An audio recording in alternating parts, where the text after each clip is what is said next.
Who are you? Who am I? Who are we as human beings? Have you ever asked yourself this question? Are we living or are we just existing? Look at the spirit of intelligence in the elements, in the water, in the earth, in the air, and the fire. To grow the food, we eat the food and it turns into human being. Nature is part of our soul. It's a portal between the spiritual and the human aspect of life. Look at the spirit of intelligence within a woman to make the baby. There's no man or woman can make the blood, the organs, the legs, the arms. The spirit of intelligence in the woman to make the baby. We are all portals between the spiritual and the human aspect of life. My name is Kevin B. Ireland. I'm the author of a book called A Force of Life in Shoes. A force of life is our spiritual aspect, the shoes is our human aspect.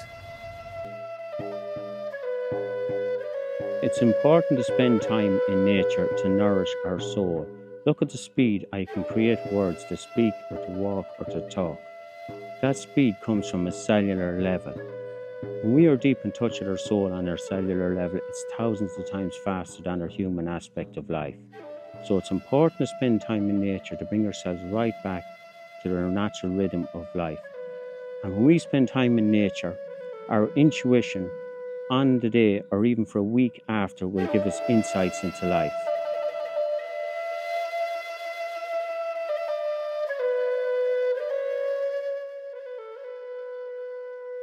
It's nice to remember that every spiritual practice have their own culture and own way of connecting to divine. If we look at the way we can move our hands, speak, walk, talk, all these things, if we observe what we can do, we can connect to ourselves on a deeper level and realize how connected we are to divine every day. So we are, and how we are all the same as one. Life sometimes is like driving a car. Someone tells us and we tell ourselves how to change gears, when to turn the steering wheel, check the mirrors, rev the accelerator. After a while we do this without thinking. We do it from the subconscious feeling mind. So that is a habit.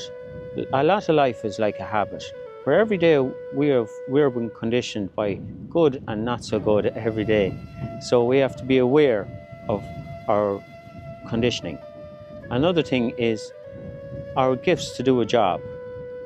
Sometimes we get mundane because we take these gifts for granted. When even making a cup of tea is an art in itself, making it, pouring it, moving our hand, intelligence in our hand, intelligence to walk around, everything. So everything is a gift, and to remember every job we do, a lot of jobs are repetitive, but to remember that it is a gift in itself to be able to do the job no matter how simple this job you think it is. Our spiritual and human aspects have to be in harmony or we can become a shell of ourselves. We can be too deep, way too deep, thinking way too deep and get into a habit of thinking way too deep, or we can be too material.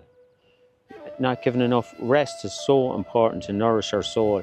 It's important that we have rest, otherwise our nervous system starts acting up, and next thing is our ego mind starts taking off, and then it can become a habit too, and a while to get back into our own self. We can be feeling empty inside and only living from the outside in, and not knowing how to get back into ourselves, feeling empty, not feeling pure, not feeling love or respect for ourselves. So it's important to take time out. I know a lot of jobs are very demanding, but we have to have boundaries and make sure we get enough rest.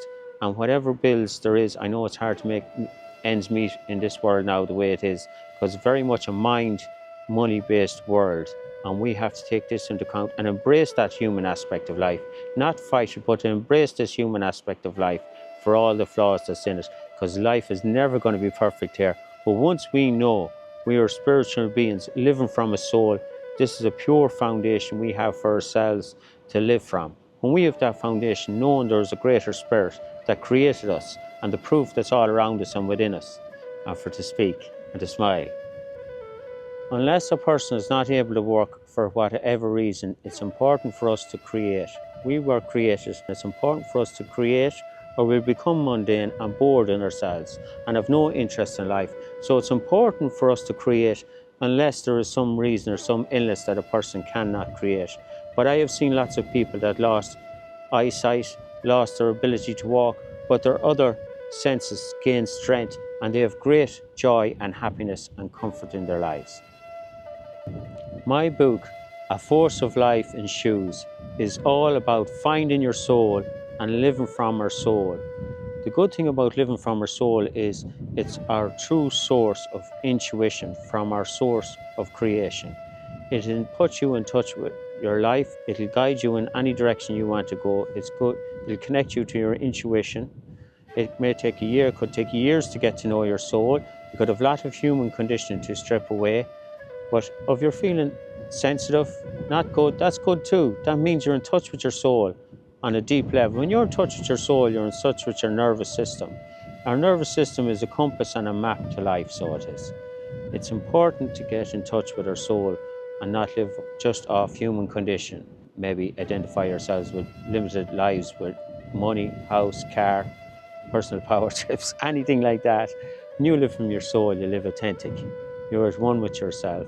And it's very important to have not good days, because the good days teach you more sometimes. Not good days teach you more sometimes than the good days.